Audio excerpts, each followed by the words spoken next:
ಶ್ರೀ ಗುರುಭ್ಯೋ ನಮಃ. ಶ್ರೀ ಪರಮಗುರುಭ್ಯೋ ನಮಃ. ಶ್ರೀಮದಾನಂದ ತೀರ್ಥ ಭಗವತ್ಪಾದಾಚಾರ್ಯ ಗುರುಭ್ಯೋ ನಮಃ. ಹರಿ ಓಂ.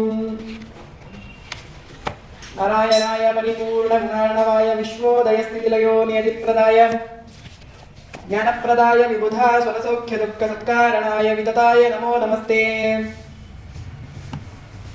ಅಭ್ರಮಂ ಭಂಗರಹಿತಂ ಅಜಡಂ ವಿಮಲಂ ಸದಾ ಆನಂದತೀರ್ಥಮತುಲಂ ಭಜೆ ತಾಪತ್ರಯಾಪಹಂ. ಸತ್ಯಾಭಿಘ್ನಕರಾಬ್ಜೋತ್ಥಾನ್ ಪಂಚಾಶದ್ವರ್ಷಪೂಜಕಾನ್ ಸತ್ಯಪ್ರಮೋದತೀರ್ಥಾರ್ಯಾನ್ ನೌಮಿ ನ್ಯಾಯಸುಧಾರತಾನ್. ಆಪಾದಮೌಲಿಪರ್ಯಂತಂ ಗುರುಣಾಮಾಕೃತಿಂ ಸ್ಮರೇತ್ ತೇನ ವಿಘ್ನಾಃ ಪ್ರಣಶ್ಯಂತಿ ಸಿದ್ಧ್ಯಂತಿ ಚ ಮನೋರಥಾಃ. ಶ್ರೀ ಗುರುಭ್ಯೋ ನಮಃ. ಹರಿ ಓಂ.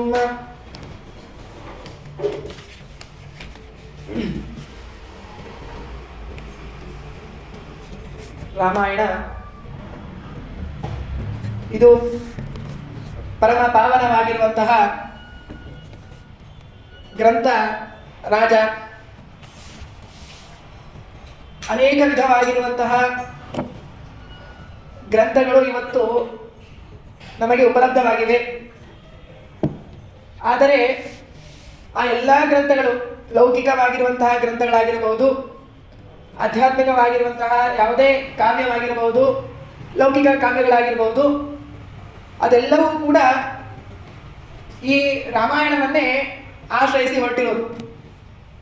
ಕನ್ನಡದಲ್ಲಿ ಒಂದು ಗಾದೆ ಇದೆ, ಆಡು ಮುಟ್ಟಿದ್ದು ಸೊಪ್ಪಿಲ್ಲ, ಮುಟ್ಟದೇ ಇರುವಂತಹ ಸೊಪ್ಪಿಲ್ಲ.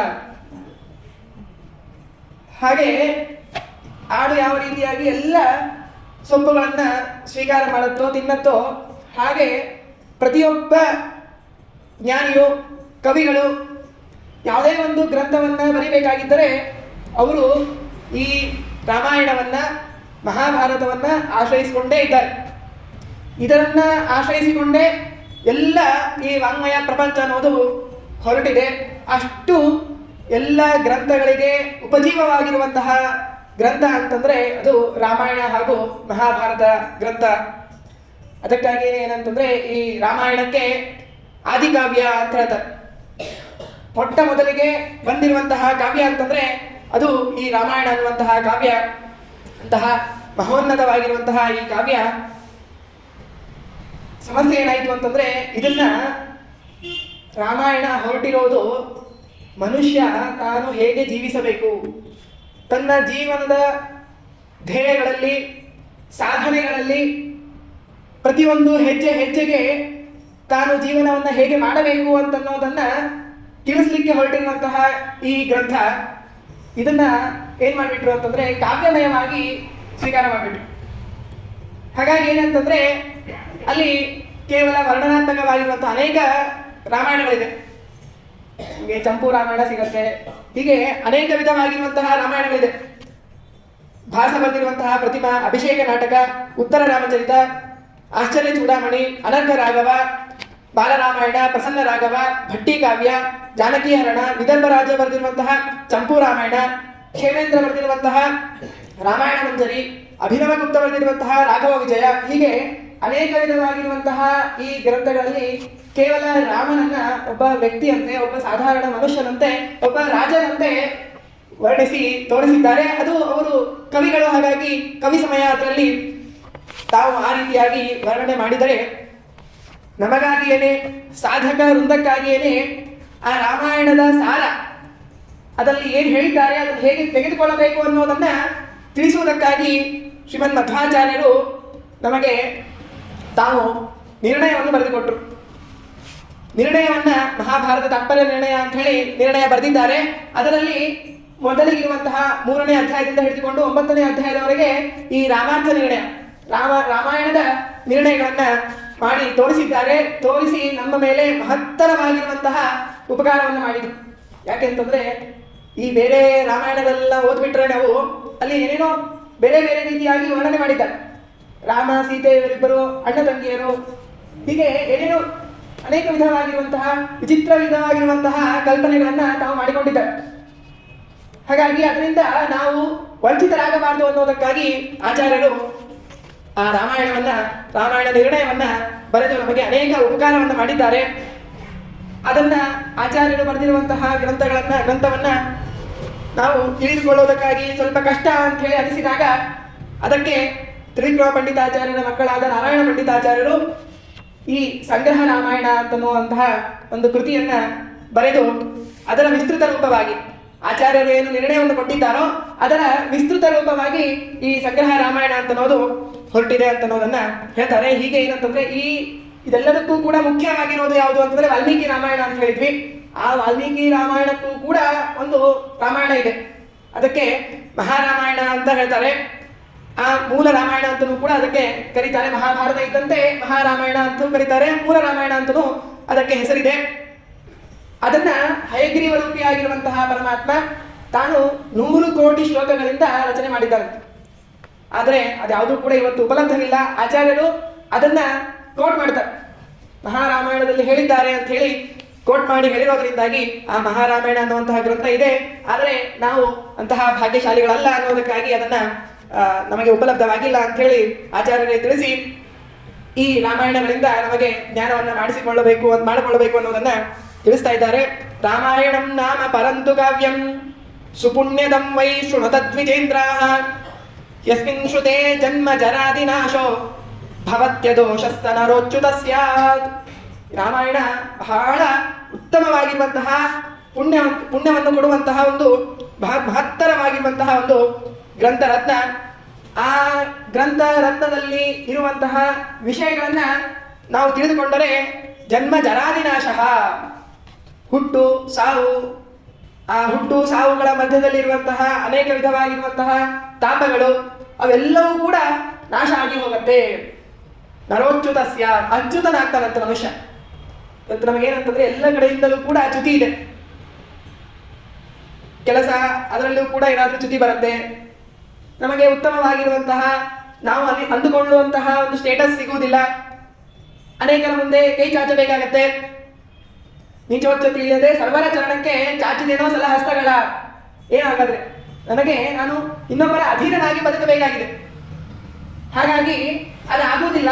ಈ ರಾಮಾಯಣದ ಶ್ರವಣವನ್ನ ಮಾಡಿದ್ವಿ ಅಂತಾದರೆ ನಾವು ಅಚ್ಯುತರಾಗ್ತೀವಿ. ನಾವು ಯಾವುದರಿಂದಲೂ ಕೂಡ ನಮಗೆ ಚ್ಯುತಿ ಬರುವುದಿಲ್ಲ. ಅಂತಹ ಪುಣ್ಯದಾಯಕವಾಗಿರುವಂತಹ ಆ ರಾಮಾಯಣ ಅದನ್ನ ಯಥಾಮತಿಯಾಗಿ ತಾವು ವರ್ಣನೆ ಮಾಡ್ತೀವಿ ಅಂತ ಹೇಳಿ ನಾರಾಯಣ ಪಂಡಿತಾಚಾರ್ಯರು ತಾವು ಹೇಳಿಕೊಂಡಿದ್ದಾರೆ. ಹೀಗೆ ಅಂತಹ ಆ ರಾಮಾಯಣದಲ್ಲಿ ಮೊಟ್ಟ ಮೊದಲಿಗೆ ಗ್ರಂಥಕಾರರು ತಾವು ಆ ಪರಮಾತ್ಮನ ಸ್ತೋತ್ರವನ್ನ ಮಂಗಳಾಚರಣೆಯನ್ನ ಮಾಡಿದ್ದಾರೆ. ಭೂಷಾರತ್ನಂ ಭುವನ ವಲಯಸ್ತ್ಯಾಖಿಲಶ್ಚಾರ್ಯರತ್ನಂ ಲೀಲಾರತ್ನಂ ಜಲದಿ ದುಹಿತು ದೇವತಾ ಮೌಲಿರತ್ನಂ ಚಿಂತಾರತ್ನಂ ಜಗತಿ ಭಜತಾಂ ಸತ್ಸರೋಜದ್ಯುರತ್ನಂ ಕೌಸಲ್ಯಾಯ ಲಸತು ಮಮ ಋನ್ಮಂಡಲೇ ಪುತ್ರರತ್ನಂ. ಆ ರಾಮನನ್ನ ರತ್ನ ಎಂಬುದಾಗಿ ಹೋಲಿಸಿ 7 ಬಾರಿ ರತ್ನ, ಭೂಷಾರತ್ನ, ಆಶ್ಚರ್ಯರತ್ನ, ಲೀಲಾರತ್ನ, ಮೌಲ್ಯರತ್ನ, ಚಿತ್ರರತ್ನ, ದ್ಯುರತ್ನ, ಪುತ್ರರತ್ನ, ಕೌಸಲ್ಯಗೆ ಮಗನಾಗಿರುವಂತಹ ಆ ರಾಮಚಂದ್ರನನ್ನ ನಾನು ಭಜಿಸುತ್ತೇನೆ ಎಂಬುದಾಗಿ ಶ್ರೀರಾಮಚಂದ್ರನಿಗೆ ನಮಸ್ಕಾರವನ್ನೆಲ್ಲ ಮಾಡಿ ಮಹಾವ್ಯಾಕರಣಾಂಬೋಧಿ ಮಂಥಮಾನಸ ಮಂದರಂ ಕವಯಂತಂ ರಾಮಕೀರ್ತ್ಯ ಹನುಮಂತಮುಪಾಸ್ಮಹೇ. ಹನುಮಂತ ದೇವರನ್ನ, ಭೀಮಸೇನ ದೇವರನ್ನ, ಮಧ್ವಾಚಾರ್ಯರನ್ನ, ತಮ್ಮ ತಂದೆಯಾಗಿರುವಂತಹ ತ್ರಿವಿಕ್ರಮ ಪಂಡಿತಾಚಾರ್ಯರನ್ನ ನಮಸ್ಕಾರ ಮಾಡಿ ಆಮೇಲೆ ವಾಲ್ಮೀಕಿ ಗೌಹು ಆ ವಾಲ್ಮೀಕಿ ರಾಮಾಯಣವನ್ನೇ ಆಶ್ರಯಿಸಿಕೊಂಡು ಈ ಗ್ರಂಥ ಹುಟ್ಟಿರೋದು. ಹಾಗಾಗಿ ಆ ವಾಲ್ಮೀಕಿ ಋಷಿಗಳನ್ನ ತಾವು ನಮಸ್ಕಾರವನ್ನು ಮಾಡಿದ್ದಾರೆ. ದುಗ್ಧ ಉಪಜೀವಂತಿ ಕವಯಸ್ತರಣಗಾಯಿವ. ಆ ರಾಮಾಯಣ ಒಂದು ಆಕಳು ಅಂತಾದರೆ ಅದರ ಹಾಲನ್ನ ಎಲ್ಲ ಕರುಗಳು ಯಾವ ರೀತಿಯಾಗಿ ಉಪಜೀವಿಸುತ್ತವೋ ಹಾಗೆ ಆ ವಾಲ್ಮೀಕಿ ರಾಮಾಯಣವನ್ನ ಎಲ್ಲ ಕವಿಗಳು ಉಪಜೀವಿಸುತ್ತಾರೆ. ಹಾಗಾಗಿ ನಾನು ಕೂಡ ಈ ರಾಮಾಯಣವನ್ನ ರಚನೆ ಮಾಡ್ತಾ ಇದ್ದೀನಿ. ಹಾಗಾಗಿ ನಾನು ನಿಮ್ಮನ್ನ ಆಶ್ರಯಿಸುತ್ತೇನೆ ಎಂಬುದಾಗಿ ಆ ವಾಲ್ಮೀಕಿಗಳ ಸ್ತೋತ್ರವನ್ನು ಮಾಡಿದ್ದಾರೆ. ಅದಾದ ಮೇಲೆ ಅನೇಕ ವಿಧವಾಗಿರುವಂತಹ ಪರಮಾತ್ಮನ ಸೃಷ್ಟಿಯನ್ನು ಮಾಡುವಂತಹ, ಸಂಹಾರವನ್ನು ಮಾಡುವಂತಹ, ಸ್ಥಿತಿಯನ್ನು ಮಾಡುವಂತಹ 3 ರೂಪಿಯಾಗಿರುವಂತಹ ಪರಮಾತ್ಮ, ಅನಿರುದ್ಧ, ಪ್ರದ್ಯುಮ್ನ, ಸಂಕರ್ಷಣ, ವಾಸುದೇವ ರೂಪಿಯಾಗಿರುವಂತಹ ಪರಮಾತ್ಮನನ್ನ ಸ್ತೋತ್ರ ಮಾಡಿದ್ದಾರೆ. ಹೀಗೆ ಅದಾದ ಮೇಲೆ ಸೃಷ್ಟಿಯನ್ನ ವಿಸ್ತೃತವಾಗಿ ಹೇಳ್ತಾರೆ. ಆದರೆ ಭಾಗವತಾದಿಗಳೆಲ್ಲ ನಾವು ಕೇಳಿರ್ತೀವಿ. ಅಲ್ಲಿ ಅವ್ಯಕ್ತಾದಿಗಳ ಸೃಷ್ಟಿಗಳನ್ನೆಲ್ಲ ಹೇಳಿ ಆಮೇಲೆ ಏನಂತಂದ್ರೆ ಮರೀಚಿಯಾದಿಗಳ ಸೃಷ್ಟಿ, ಆ ಮರೀಚಿಯಾದಿ ಋಷಿಗಳ ಸೃಷ್ಟಿ, ಅಲ್ಲಿ ಮರೀಚಿಗಳಿಂದ ಕಶ್ಯಪ ಋಷಿಗಳ ಜನನವಾಗಿದೆ. ಆ ಕಶ್ಯಪ ಋಷಿಗಳ ವಂಶದಲ್ಲಿನೇ ಕಶ್ಯಪರ ಮಗನಾಗಿ ವಿವಸ್ವಾನ್ ಸೂರ್ಯ ತಾನು ಹುಟ್ಟಿದ್ದಾನೆ. ಈ ಸೂರ್ಯನ ವಂಶದಲ್ಲಿಯೇನೆ ಮುಂದೆ ಎಲ್ಲ ದಶರಥನೇ ಮೊದಲಾಗಿರುವಂತಹ ಅನೇಕ ರಾಜರು ಅಲ್ಲಿ ಬರ್ತಾರೆ. ಆ ದಶರಥನ ಬಗ್ಗೆ ಒಂದಿಷ್ಟು ವಿಚಾರಗಳನ್ನ ಹೇಳ್ತಾರೆ. ಹಾರಾಣಾಮಿವ ಶುಭ್ರಾಣಾಂ ಭೂಪಾನಾಂ ಭೂರಿ ತೇಜಸಾಂ ಸಂತತ್ಯಾಂ ನಾಯಕಚ್ಛಾಯೋ ರಾಜ ದಶರಥೋ ಭವತ. ಆ ಸೂರ್ಯ ವಂಶದಲ್ಲಿ ರಾಜ ಆ ಒಂದು ಹಾರ ಅಂತಾದ್ರೆ ಅಲ್ಲಿ ಮಧ್ಯದಲ್ಲಿ ಒಂದು ರತ್ನ ಇಟ್ಟಾಗ ಆ ಹಾರಕ್ಕೆ ಒಂದು ಶೋಭೆ ಬರುತ್ತೆ. ಹೇಗೋ ಹಾಗೆ ಆ ಸೂರ್ಯವಂಶ ಎನ್ನುವಂತಹ ಹಾರಕ್ಕೆ ಈ ದಶರಥ ತಾನೊಂದು ಮಣಿಯಂತೆ ಇದ್ದ. ಅಂತಹ ದಶರಥ ಮಹಾರಾಜ ತಾನು ಭಾರೀ ಧರ್ಮದಿಂದ ಆ ರಾಜ್ಯವನ್ನ ಪರಿಪಾಲನೆ ಮಾಡ್ತಾ ಇದ್ದಾನೆ. ತಪಶೌಚಂ ದಯಾ ಸತ್ಯಂ, ಧರ್ಮಕ್ಕೆ 4 ಕಾಲುಗಳು. ಪರೀಕ್ಷಿತ್ ಮಹಾರಾಜನ ವಿಷಯದಲ್ಲಿ ಕೇಳ್ತೇವೆ, 3 ಕಾಲಿನಿಂದ 3 ಕಾಲು ಕತ್ತರಿಸಿ ಹೋಗಿತ್ತು, 1 ಕಾಲಿನಲ್ಲಿ ಆ ಧರ್ಮ ಎತ್ತು ನಿಂತಿದೆ ಅಂತ ಹೇಳಿ ಕೇಳ್ತೀವಿ. ಹಾಗೆ ಇಲ್ಲಿ ಏನಂತಂದ್ರೆ ದಶರಥ ಮಹಾರಾಜ ತಾನು ರಾಜ್ಯವನ್ನ ಆಳ್ತಾ ಇರುವಾಗ 4 ಕಾಲದಿಂದ ಆ ಧರ್ಮ ತಾನು ಓಡ್ತಾ ಇತ್ತಂತ. ಎತ್ತು ಎಲ್ಲ ಕಡೆಗೂ ಕೂಡ ಓಡ್ತಾ ಇತ್ತು. ಅಂದ್ರೆ ಅಷ್ಟು ಆ ಧರ್ಮದ ಅಭಿವೃದ್ಧಿ ಅನ್ನೋದು ದಶರಥ ರಾಜ ಮಾಡಿದ್ದ ಅಂತಂದ್ರೆ ತಪಸ್ಸತ್ಯಂ, ತಪಸ್ಸು ಎಲ್ಲರೂ ಕೂಡ ತಮ್ಮ ತಮಗೆ ವಿಹಿತವಾಗಿರುವಂತಹ ತಪಸ್ಸನ್ನು ಮಾಡ್ತಾ ಇದ್ರು, ಶೌಚಗಳನ್ನ ಮಾಡ್ತಾ ಇದ್ರು, ದಯೆಯನ್ನು ಮಾಡ್ತಾ ಇದ್ರು. ಹೀಗೆ 4 ರೀತಿಯಾಗಿರುವಂತಹ ಆ ಧರ್ಮ ಆ ರಾಜನ ಕಾಲದಲ್ಲಿ ಅಲ್ಲಿ ಇತ್ತಂತೆ. ಎಲ್ಲ ವಿಧವಾಗಿರುವಂತಹ ಗುಣಗಳಿಂದ ರಾಜ ತಾನು ಪೂರ್ಣನಾಗಿದ್ದ. ಆದರೆ ಚಂದ್ರನಂತೆ ನೋಡ್ರಿ, ಚಂದ್ರ ತಾನು ಪರಿಪೂರ್ಣನಾಗಿರ್ತಾನೆ. ತುಂಬಿದ ಚಂದ್ರನನ್ನ ನೋಡಿದಾಗ ಆನಂದ ಆಗತ್ತೆ. ಆದರೆ ಆ ಚಂದ್ರನಲ್ಲಿಯೂ ಕೂಡ ಒಂದು ಚಿಕ್ಕದಾಗಿರುವಂತಹ ಕಳಂಕ ಕಾಣುತ್ತೆ. ಹೇಗೋ ಎಲ್ಲ ಗುಣಗಳಿಂದ ದಶರಥ ರಾಜ ಪೂರ್ಣನಾಗಿದ್ದಾನೆ. ಆದರೆ ಪುತ್ರನಿಲ್ಲ ಅನ್ನುವಂತಹ ಒಂದೇ ಒಂದು ದೋಷ ಆ ದಶರಥ ಮಹಾರಾಜನಲ್ಲಿ ಕಾಣ್ತಾ ಇತ್ತಂತೆ. ಅಪುತ್ರತ್ವಂ ವಿನಾ ರಾಜ್ಞಃ ಕಿಂಚಿನ್ನಾವೈಕ್ಷಿ ದೂಷಣಂ ಲೋಕಾಭಿನಂದನೋ ಯತ್ವತ. ಹೀಗೆ ಉಳಿದಿದ್ದೆಲ್ಲ ಗುಣಗಳು ಅವನಲ್ಲಿ ಪರಿಪೂರ್ಣವಾಗಿತ್ತು. ಆದರೆ ಮಕ್ಕಳಿಲ್ಲ ಅಂತನ್ನುವಂತಹ ಒಂದು ದುಃಖ ಆ ರಾಜನಲ್ಲಿ ಇತ್ತು. ಹಾಗಾಗಿ ಅಂತಹ ಮಹಾರಾಜ ವಿಚಾರ ಮಾಡ್ತಾನಂತೆ. ಹಾಗಾಗಿ ಈ ದೋಷ ಅಥವಾ ಈ ದುಃಖ ಹೇಗೆ ಮುಗಿಸಿಕೊಳ್ಳಬೇಕು ಅನ್ನುವಂತಹ ವಿಚಾರ ಮಾಡಿ ದಶರಥ ಮಹಾರಾಜ ಅಶ್ವಮೇಧ ಯಾಗವನ್ನ ಮಾಡುವುದಕ್ಕಾಗಿ ಸಂಕಲ್ಪ ಮಾಡಿದ್ದಾನೆ. ಅಶ್ವಮೇಧೇನ ಯಕ್ಷಾಮಿ ವಿಶ್ವನಾಥಂ ಸುತಾಪ್ತಯೇ.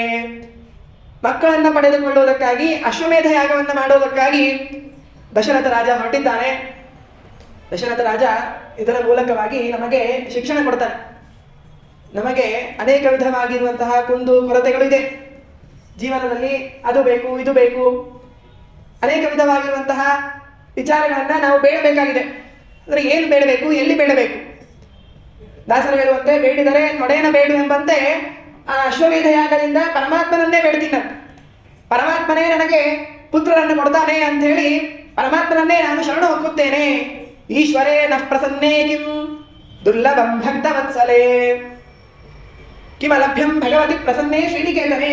ಸರ್ವೋತ್ತಮನಾಗಿರುವಂತಹ ಶ್ರೀರಾಮಚಂದ್ರ ಲಕ್ಷ್ಮೀ ವೆಂಕಟೇಶ ಇವನು ಪ್ರಸನ್ನನಾದರೆ ಯಾವುದು ಅಲಭ್ಯವಿದೆ, ಯಾವುದು ಬೇಕಾದನ್ನು ಕೂಡ ನಾವು ಪಡೆದುಕೊಳ್ಳಬಹುದು, ಎಲ್ಲವನ್ನೂ ಕೂಡ ನಾವು ಸಾಧಿಸಬಹುದು ಅನ್ನುವುದನ್ನ ತಿಳಿಸುವುದಕ್ಕಾಗಿ ಆ ದಶರಥ ಮಹಾರಾಜ ತಾನು ಅಶ್ವಮೇಧ ಯಾಗವನ್ನು ಮಾಡಿ ತಮಗೆ ತಿಳಿಸ್ತಾ ಇದ್ದಾನೆ. ಹೀಗೆ ನಿಮಗೇನಾದರೂ ಕುಂದು ಕೊರತೆಗಳು ಬಂದರೆ ನೀವು ಭಗವಂತನಿಗೆ ಬೇಡ್ರಿ, ಭಗವಂತನಿಂದ ಪಡೆದುಕೊಳ್ಳಿ ಅಂತನ್ನುವುದನ್ನ ತಿಳಿಸ್ಕೊಡ್ತಾ ಇದ್ದಾನೆ. ಆದರೆ ಈ ಒಂದು ನಾವು ಬಹಳ ಜಾಗರೂಕರಾಗಬೇಕು. ಭಗವಂತ ತಾನು ಅನಂತವಾದ ಕೈ ಉಳ್ಳವನಾಗಿದ್ದಾನೆ. ಸಹಸ್ರಾಕ್ಷ ಸಹಸ್ರಪಾದ. ಅಂತಹ ಪರಮಾತ್ಮ ನಮಗೆ ಎಲ್ಲವನ್ನೂ ಕೂಡ ಕೊಟ್ಟಿದ್ದಾನೆ. ಈ ದೇಹ ಕೊಟ್ಟಿದ್ದಾನೆ. ಮಾನುಷ ದೇಹ ಇದು ಸರಿಯಾಗಿ ಕೆಲಸ ಮಾಡ್ತಾ ಇದೆ. ಕಿವಿ ಕೇಳಿಸ್ತಾ ಇದೆ, ಕಣ್ಣು ಕಾಣಿಸ್ತಾ ಇದೆ, ತಿಂದ ಅನ್ನ ಜೀರ್ಣವಾಗ್ತಾ ಇದೆ. ಇದು ದೇಹಕ್ಕೆ ಆಗ್ತಾ ಇರೋದು. ಅದರೊಡನೆ ಉಪಜೀವಕ್ಕಾಗಿ ಎಲ್ಲ ವಿಧವಾಗಿರುವಂತಹ ಸೌಕರ್ಯಗಳಿದೆ. ಮಲಗುವುದಕ್ಕಾಗಿ ಒಂದು ಛಾವಣಿ ಇದೆ. ಹೆಂಡತಿ ಇದ್ದಾಳೆ, ಮಕ್ಕಳಿದ್ದಾರೆ, ಅವರ ಅಭ್ಯಾಸಗಳು, ವಿದ್ಯಾಭ್ಯಾಸಗಳು, ಅವರ ವೃತ್ತಿ, ಅವರ ಮದುವೆ, ಅವರಿಗೆ ಮಕ್ಕಳು ಎಲ್ಲವೂ ಕೂಡ ಸ್ವಲ್ಪ ಕಷ್ಟಗಳು ಜೀವನದಲ್ಲಿ ಬರೋದೆ. ಮಗಳ ಮದುವೆ ಮಾಡೋದಕ್ಕಾಗಿ ಸೈಟ್ ಮಾರಿದ್ರು, ಇಂಥ ಒಡವೆಗಳನ್ನು ಮಾರಿದ್ವಿ, ಅದೆಲ್ಲ ಆಗೋದೆ. ಆದರೆ ಎಲ್ಲೂ ಏನೂ ಆಗದೇ ಇರುವಂತೇನೆ. ಹಾಗೇನು ನಮಗೆ ದುಃಖ ಇಲ್ಲ. ನಾನು ಊಟನೇ ಮಾಡ್ಲಿಕ್ಕೆ ಆಗ್ತಾ ಇಲ್ಲ, ನನಗೆ ಕಣ್ಣೇ ಕಾಣಿಸ್ತಾ ಇಲ್ಲ, ವಯೋ ಸಹಜವಾಗಿ ನಮಗೆ ಈಗ ಆಗ್ತಾ ಇರ್ಬೋದೇನೋ, ಆದರೆ 50-60 ವರ್ಷಗಳವರೆಗೆ ನಾವು ಎಲ್ಲವನ್ನೂ ಕೂಡ ನೋಡ್ತಾ ಬಂದಿದ್ದೀವಿ, ಕೇಳ್ತಾ ಬಂದಿದ್ದೀವಿ. ನಮಗೆ ಬೇಕಾಗಿರುವಂತಹ ರುಚಿಯಾದ ಸಿಹಿಯಾದ ಖಾದ್ಯಗಳನ್ನ, ಖಾರಾದ ಖಾದ್ಯಗಳನ್ನೆಲ್ಲವನ್ನು ಕೂಡ ತಿಂದು ಬಂದಿದ್ದೇವೆ. ಯಾವುದಾದ್ರೂ ನಾವು ಕೇಳಿದ್ವಾ ಪರಮಾತ್ಮನಿಗೆ, ಸ್ವಾಮಿ ಇದನ್ನ ಕೊಡು ಅದನ್ನ ಕೊಡು ಅಂತ ಹೇಳಿ ಕೇಳಿದ್ದೀವ? ಯಾವುದೂ ನಾವು ಕೇಳದೇನೆ ಪರಮಾತ್ಮ ನಮ್ಮ ಕರ್ಮಗಳ ಅನುಸಾರಿಯಾಗಿ, ನಮ್ಮ ಪುಣ್ಯ ಪಾಪಗಳಿಗೆ ಅನುಸಾರಿಯಾಗಿ ಎಲ್ಲವನ್ನೂ ಕೂಡ ಪರಮಾತ್ಮ ನಮಗೆ ದಯಪಾಲಿಸಿದ್ದಾನೆ. ಹಾಗಾಗಿ ನಾನು ಪ್ರವಚನವನ್ನು ಕೇಳಿ, ಮಂಗಳಾರತಿ ಭಕ್ತಿಗಳನ್ನು ಮಾಡಿ, ಪ್ರವಚನ ಪಾಠಗಳನ್ನು ಕೇಳಿ, ಪ್ರದಕ್ಷಿಣೆಗಳನ್ನು ಹಾಕಿ, ಇಲ್ಲ ನನಗೆ ಕೆಲಸ ಬೇಕಾಗಿದೆ ಕೆಲಸ ಕೊಡಿಸು ಅಂತ ಹೇಳಿ ಇಷ್ಟು ಸಣ್ಣದಾದ ಪರಮಾತ್ಮನೇ ನಮಗಾಗಿ ತಾನೇ ಕೊಡ್ತಾ ಇರುವಂತಹ ಸಣ್ಣ ಸಣ್ಣ ಫಲಗಳನ್ನು ಕೇಳಿ ಆ ಪರಮಾತ್ಮನು ಕೊಡುವಂತಹ ಅನಂತವಾದ ಫಲದಿಂದ ವಂಚಿತರಾಗ್ತಾ ಇದ್ದೀವಿ. ಹಾಗಾಗಿ ಆ ರೀತಿಯಾಗಿರುವಂತಹ ಕ್ಷುದ್ರವಾದವುಗಳು ಇವು ಎಲ್ಲವೂ ಕೂಡ ಹುಟ್ಟಿದ್ದೇವೆ ಅಂತಂದ ಮೇಲೆ ಅದು ಎಲ್ಲವೂ ಕೂಡ ಇವೆಲ್ಲ ಬರುವುದೇ ನಾವು ಕೇಳದೇನೆ ಸಿಗುವಂತಹದ್ದು. ಹಾಗಾಗಿ ಕೇಳದೇನೆ ಸಿಗುವಂತಹದ್ದು ಒಂದೇನು ಅಂತಂದ್ರೆ ಅದು ಭಗವಂತನಲ್ಲಿ ಭಕ್ತಿ, ಜ್ಞಾನ, ವಿಷಯ ಪದಾರ್ಥಗಳಲ್ಲಿ ವೈರಾಗ್ಯ. ಇದನ್ನ ಸಂಪಾದನೆ ಮಾಡಬೇಕು. ಉಳುಕಿದ್ದೆಲ್ಲವೂ ಕೂಡ ಅದು ಆಟೋಮೆಟಿಕ್ ಆಗಿ ಬಂದ್ಬಿಡುತ್ತೆ. ನಾವು ಧರ್ಮದಲ್ಲಿ ಇದ್ವಿ ಅಂತಾದ್ರೆ ಎಲ್ಲವೂ ಕೂಡ ನಾವು ಪಡೆದುಕೊಳ್ಳಬಹುದು. ಅದಕ್ಕಾಗಿ ದಶರಥ ಮಾಡಿ ತೋರಿಸಿದ್ದೇನಂತಂದ್ರೆ ಧರ್ಮ ಮಾಡಿ ತೋರಿಸ್ತಾರೆ. ಈ ಧರ್ಮ ಮಾಡಿದ್ರಿ ಅಂತಂದ್ರೆ ಎಲ್ಲವೂ ಕೂಡ ಸಿಗುತ್ತೆ. ಧರ್ಮವನ್ನು ಮಾಡಿ ಅದು ಬೇಕು ಇದು ಬೇಕು ಅಂತೇಳಿ ಸಣ್ಣ ಸಣ್ಣ ವಿಷಯಗಳನ್ನ ಕೇಳಿಕೊಂಡು ನಿಮ್ಮ ಆ ಸೇವೆ ಅದ್ಭುತವಾದ ಅಪೂರ್ವವಾದ ಸೇವೆಗಳನ್ನ ನೀವು ಆ ಸೇವೆಯಿಂದ ಸಿಗುವಂತಹ ಫಲದಿಂದ ವಂಚಿತರಾಗಬೇಡಿ ಅಂತನ್ನೋದನ್ನ ಪರಮಾತ್ಮ ಈ ದಶರಥನ ಮೂಲಕವಾಗಿ ತಿಳಿಸಿಕೊಡ್ತಾ ಇದ್ದಾನೆ. ಅಂತಹ ದಶರಥ ಹೋಮ ಮಾಡುವುದಕ್ಕಾಗಿ, ಅಶ್ವಮೇಧ ಯಾಗ ಮಾಡುವುದಕ್ಕಾಗಿ ನಾನು ನನ್ನ ಗುರುಗಳನ್ನ ಆಶ್ರಯಿಸುತ್ತೇನೆ ಎಂಬುದಾಗಿ ಆ ವಸಿಷ್ಠ ಋಷಿಗಳನ್ನ ಹೋಗಿ ಪ್ರಾರ್ಥನೆ ಮಾಡಿದ್ದಾನೆ. ಮತ್ತೆ ಒಂದು ಸಂದೇಶ, ನಮಗೇನಾದ್ರೂ ಬೇಕಾಗಿದ್ದರೆ ಅವಾಗ ಏನ್ ಮಾಡ್ಬೇಕು ಅಂತಂದ್ರೆ ಅಲ್ಲಿ ಹೇಳ್ತಾರೆ, ಕ್ಷತ್ರಂ ಖಲು ಬ್ರಹ್ಮ ಯಥಾ ಅನಿಲೋ ಅನಲಂ. ಬೆಂಕಿ ಹತ್ತಬೇಕು ಅಂತಂದ್ರೆ ಏನ್ ಬೇಕು? ಗಾಳಿ ಬೇಕು. ವಾಯೋರ್ ಅಗ್ನಿ, ಅಗ್ನಿ ಹತ್ತಬೇಕು ಅಂತಂದ್ರೆ ಗಾಳಿ ಇದ್ರೇನೆ ಹತ್ತು. ಹೇಗೋ ಹಾಗೆ ವಸಿಷ್ಠರು ಇದ್ದರೇನೆ ನಾನು ಸನ್ಮಾರ್ಗದಲ್ಲಿ ಇರ್ಲಿಕ್ಕೆ ಸಾಧ್ಯ. ವಸಿಷ್ಠರ ಮಾರ್ಗದರ್ಶನ ನನಗೆ ಅತಿ ಅಪೂರ್ವವಾಗಿ ಬೇಕಾಗಿದೆ. ಆ ರೀತಿಯಾಗಿ ಬೆಂಕಿ ಯಾವ ರೀತಿಯಾಗಿ ಗಾಳಿಯನ್ನ ಆಶ್ರಯಿಸುತ್ತೋ ಹಾಗೆ ನಾನು ನನ್ನ ಈ ಸಿದ್ಧಿಗಾಗಿ, ಧರ್ಮಕ್ಕಾಗಿ ನಾನು ಆ ವಸಿಷ್ಠರನ್ನ ಆಶ್ರಯಿಸುತ್ತೇನೆ ಎಂಬುದಾಗಿ ಆ ದಶರಥ ರಾಜ ತಾನು ಗುರುಗಳನ್ನು ನೋಡಿ, ಮಹಾಚಕ್ರವರ್ತಿ ಸಪ್ತದ್ವೀಪಾಧಿಪತಿಯವರು ಅಷ್ಟಾದರೂ ಕೂಡ ತಾನು ಗುರುಗಳಿಗೆ ಹೋಗಿ ಶರಣ ಹೊಂದಿದ್ದಾನೆ. ಅದರಿಂದ ತಿಳಿಯೋದೇನಂತಂದ್ರೆ ಗುರುವಿನ ಗುಲಾಮ ನಾಗುವ ತನಕ ದೊರೆಯರನ್ನ ಮುಕುತಿ. ನಿಮಗೆ ಗುರುಗಳಿಲ್ಲದೇನೆ ಗುರುರೇವ ಪರವ ಬಂಧು. ಗುರುಗಳನ್ನ ಬಿಟ್ಟು ಬೇರೆ ಯಾರಿಂದಲೂ ಕೂಡ ನಮಗೆ ಸನ್ಮಾರ್ಗ ಸಿಗುವುದಕ್ಕೆ ಸಾಧ್ಯ ಇಲ್ಲ. ಹಾಗಾಗಿ ಗುರುಗಳನ್ನೇ ಆಶ್ರಯಿಸಬೇಕು ಎಂಬುದಾಗಿ ಅಲ್ಲಿ ಆ ದಶರಥ ಮಹಾರಾಜ ವಸಿಷ್ಠರ ಹತ್ರ ಹೋಗಿ ಪ್ರಾರ್ಥನೆ ಮಾಡಿಕೊಂಡಿದ್ದಾನೆ. ಅವರು ಸುಯಜ್ಞೋ ವಾಮದೇವಶ್ಚ ಜಾಬಾಲಿರುತ ಕಶ್ಯಪಃ ವಸಿಷ್ಠಶ್ಚಾಗ್ನಯ ಇವ ಪಂಚೇತೆ ತತ್ತರೇ ಸರಿ ಅಂತೇಳಿ ಹೋಮದ ತಯಾರಿಗಳನ್ನೆಲ್ಲ ಮಾಡಿದ್ದಾರೆ. 5 ಋಷಿಗಳು ಬಂದಿದ್ದಾರೆ. ಸುಯಜ್ಞ, ವಾಮದೇವ, ಜಾಬಾಲಿ, ಕಶ್ಯಪರು, ವಸಿಷ್ಠರು ಅಂತ ಹೀಗೆ 5 ಅಗ್ನಿಗಳಂತೆ ಈ 5 ಋಷಿಗಳು ಆ ರಾಜನ ಮಂಟಪದಲ್ಲಿ ಶೋಭಿಸ್ತಾ ಇದ್ದಾರೆ. ಹೀಗೆ ಎಲ್ಲ ರೀತಿಯಾಗಿರುವಂತಹ ಯಜ್ಞಕ್ಕೆ ಸಿದ್ಧತೆಗಳು ನಡೀತಾ ಇದೆ. ಅಂತಹ ಸಂದರ್ಭದಲ್ಲಿ ಸುಮಂತ್ರ ಅನ್ನುವಂತಹ ದಶರಥ ರಾಜನ ಮಂತ್ರಿ, ಅವನು ಸುಮಂತ್ರ ತನ್ನ ಹೆಸರಿನಿಂದಲೇ ತಾನು ತಿಳಿಸ್ಕೊಡ್ತಾನೆ. ಮಂತ್ರ ಅಂತಂದ್ರೆ ಆಲೋಚನೆ ಮಾಡೋದು, ಮಂತ್ರ ಅಂದ್ರೆ ಆಲೋಚನೆ. ಅವನು ಸುಮಂತ್ರ, ಚೆನ್ನಾಗಿ ಆಲೋಚನೆ ಮಾಡ್ತಿದ್ದ. ಚೆನ್ನಾಗಿ ಆಲೋಚನೆ ಮಾಡೋದು ಅಂತಂದ್ರೆ ಏನು ಅಂತಂದ್ರೆ ರಾಜನಿಗೂ ಒಳ್ಳೇದಾಗಬೇಕು, ಪ್ರಜೆಗಳಿಗೂ ಒಳ್ಳೇದಾಗಬೇಕು. ಹೀಗೆ ವಿಚಾರ ಮಾಡಿದ್ರೇನೆ ಅದು ಸುಮಂತ್ರ ಆಗೋದು. ಕೇವಲ ರಾಜನ ಬಗ್ಗೆ ಅಷ್ಟೇ ವಿಚಾರ ಮಾಡಿ ಪ್ರಜೆಗಳ ಬಗ್ಗೆ ಬಿಟ್ರೆ, ಪ್ರಜೆಗಳ ಬಗ್ಗೆ ವಿಚಾರ ಮಾಡಿ ರಾಜನ ಬಗ್ಗೆ ಬಿಟ್ರೆ, ಎರಡೂ ಆದರೂ ಕೂಡ ಅವನು ನಿಜವಾದ ಮಂತ್ರಿ ಆಗಲಿಕ್ಕೆ ಸಾಧ್ಯ ಇಲ್ಲ. ಹಾಗಾಗಿ ಆ ಸುಮಂತ್ರ ಎಲ್ಲ ಕಡೆಯಿಂದಲೂ ಕೂಡ ವಿಷಯಗಳನ್ನ ಸಂಗ್ರಹ ಮಾಡ್ತಿದ್ದ. ಒಂದು ಕಡೆ ಅವನು ಸಭೆಗೆ ಹೋಗಿದ್ದಾನೆ. ಅಲ್ಲಿ ಸನತ್ ಕುಮಾರರು, ಬ್ರಹ್ಮದೇವರ ಮಕ್ಕಳು ಸನತ್ ಕುಮಾರರು ಅವರು ಉಪದೇಶ ಮಾಡ್ತಾ ಇದ್ರು. ಏನು ಉಪದೇಶ ಮಾಡ್ತಾ ಇದ್ರು ಅಂದ್ರೆ, ವಿಭಾಂಡಕ ಎನ್ನುವಂತಹ ಋಷಿಗಳು, ಅವರು ಅವರ ಮಗ ಕಶ್ಯಪನ ಮಕ್ಕಳು ವಿಭಾಂಡಕರು. ಆ ವಿಭಾಂಡಕರಿಗೆ ಒಬ್ಬ ಮಗ ಇದ್ದ, ಋಷಶೃಂಗ ಅಂತ ಹೇಳಿ. ಆ ಋಷಶೃಂಗ ಭಾರೀ ತಪಸ್ಸು. ಎಂತಹ ತಪಸ್ವಿ ಅಂತಂದ್ರೆ ತನ್ನ ಇಡೀ ಜೀವಮಾನದಲ್ಲಿ ತಾನು ಹೆಣ್ಣನ್ನೇ ನೋಡಿರಲಿಲ್ಲ ಅಂತ. ಅಂದ್ರೆ ಹೆಣ್ಣನ್ನೇ ನೋಡಿರಲಿಲ್ಲ ಅಂತಂದರೆ ಪುಟ್ಟ ಬಾಲಕ, ಈಗ 8-10 ವರ್ಷದ ಬಾಲಕ ಇರ್ಬೋದು, 16 ವರ್ಷದಂತ ಇಟ್ಕೊಂಡು, ಅಂತಹ ಬಾಲಕನಿಗೆ ಹೆಣ್ಣು ನೋಡಿಲ್ಲ ಅಂತನ್ನೋದಾದರೆ ತೋರಿಸದೇ ಇರುವಂತೆ ಮಾಡಿರುವಂತಹ ತಂದೆ ತಾಯಿಗಳ ಪರಿಶ್ರಮ ಹಿಂದೆ ಎಷ್ಟಿದೆ ಅಂತ ನಾವು ವಿಚಾರ ಮಾಡಬೇಕು. ಹೆಣ್ಣು ಅಂತಂದರೆ ಒಂದು ವಿಷಯ.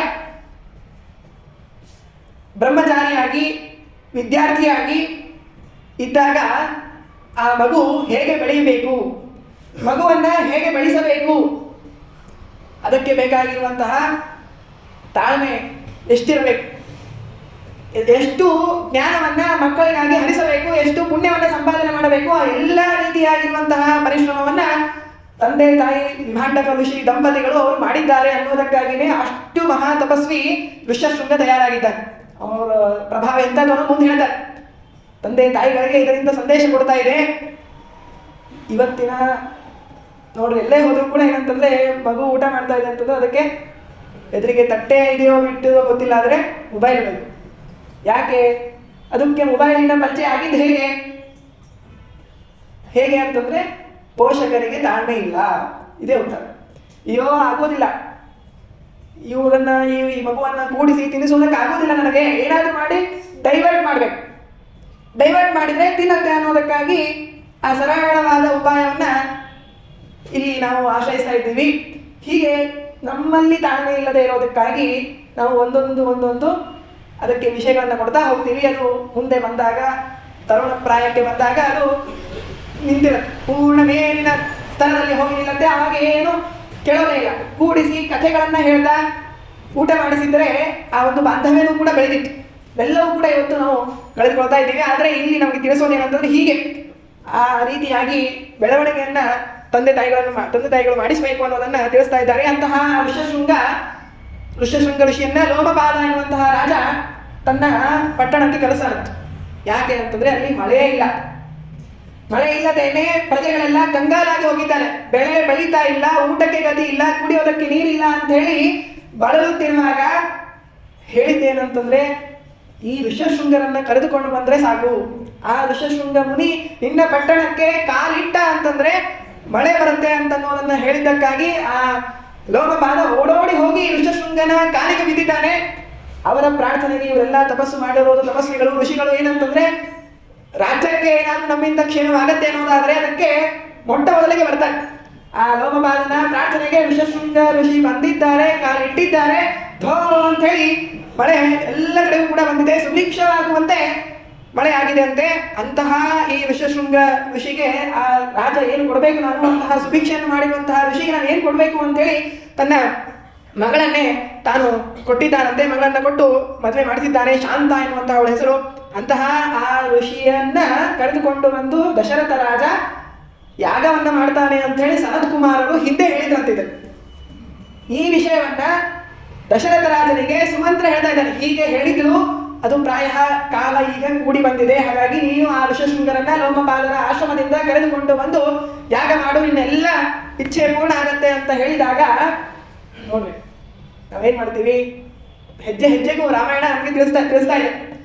ಆಯ್ತು, ನನಗೆ ಬೇಕಾಗಿರುವಂತಹ ವಸ್ತು ಇಂದಲ್ಲಿ ಸಿಗತ್ತೆ ಅಂತ ಗೊತ್ತಾಗಿದ್ದೆ ಕೂಡಲೇ ದಶರಥ ಓಡಿ ಹೋಗಬೇಕಿತ್ತು. ಬೇಕಾಗಿರೋದು ಮಕ್ಕಳು ಬೇಕಾಗಿದ್ದಾರೆ. ಆದರೆ ದಶರಥ ರಾಜನಿಗೆ ಎಷ್ಟು ಬುದ್ಧಿ ಇತ್ತು ಅಂತಂದ್ರೆ, ತಕ್ಷಣ ಈ ವಿಚಾರ ಕೇಳಿದ ಕೂಡಲೇ ದಶರಥ ಬಂದಿರೋದು ವಸಿಷ್ಠರ ಹತ್ರ ಬಂದಿದ್ದಾರೆ.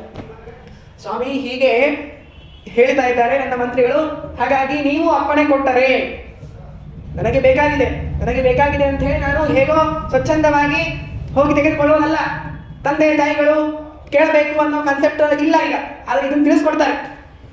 ನಿನಗೆ ಬೇಕಾಗಿದೆ ಮಾತ್ರಕ್ಕೆ ನಾನು ದುಡಿಮೆ ಮಾಡ್ತಾ ಇದ್ದೀನಿ, ನನ್ನ ಹತ್ರ ಎಲ್ಲವೂ ಇದೆ, ಸ್ವಾತಂತ್ರ್ಯ ಇದೆ, ನಾನು ಇಂಡಿಪೆಂಡೆಂಟು, ನಾನು ಅಡಲ್ಟು ಅಂತ ಹೇಳಿ ಎಲ್ಲ ವಿಚಾರ ಮಾಡಿ ಹೋಗಿ ಬೇಕಾಗಿರೋದನ್ನು ತೆಗೆದುಕೊಂಡು ಬರೋದಲ್ಲ.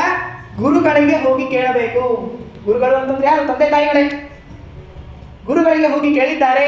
ನೋಡ್ರಿ, ಇಬ್ಬರು ಹೇಗಿರಬೇಕು ಅನ್ನೋದನ್ನು ತಿಳಿಸುತ್ತೆ. ನನ್ನ ಹತ್ತಿರ ಬಂದು ನೀನು ಹೋಮ ಮಾಡಿಸ್ತೀನಿ ಅಂತ ಹೇಳಿ ಈಗ ಬೇರೆದವರನ್ನು ಕರೆಸ್ತೀನಿ ಅಂತಂದ್ರೆ ವಸಿಷ್ಠರ ಮನಸ್ಥಿತಿ ಏನಾಗಿರ್ಬೇಕು? ಒಂದ್ಯಾವುದೋ ದೊಡ್ಡ ಡೀಲನ್ನ, 100 ಕೋಟಿ ಡೀಲನ್ನ ತಂದು ನಿಮ್ಮ ಹತ್ರ ಮಾಡಿಸ್ತೀನಿ ಅಂತ ಹೇಳಿ ಎಲ್ಲ ಅಗ್ರಿಮೆಂಟ್ ಮಾಡಿಕೊಂಡು ಸಹಿ ಹಾಕಿ, ಇಲ್ಲ ನನಗೆ ಒಂದು ಸ್ವಲ್ಪ ಇದು ಇದೆ, ನನ್ನ ಪಕ್ಕದ ಕಂಪನಿಯವ್ರ ಹತ್ರ ಹೋಗಿ ಡೀಲ್ ಮಾಡ್ಕೋತೀನಿ ಅಂತಂದ್ರೆ ಅವ್ನು ಏನ್ ಮಾಡ್ತಾನೆ? ಏನು ಮಾಡ್ತಾನೆ ನಮಗೆಲ್ಲ ಗೊತ್ತಿದೆ. ಆದರೆ ವಸಿಷ್ಠರು ಡೀಲರ್ ಅಲ್ಲ, ಅವರು ವಸಿಷ್ಠರು ಮಹಾಜ್ಞಾನಿಗಳು. ಕಾಮ ಕ್ರೋಧ ಲೋಭವಾದ ಮತ್ಸರಗಳು ಯಾವುದೂ ಇರಲಿಲ್ಲ.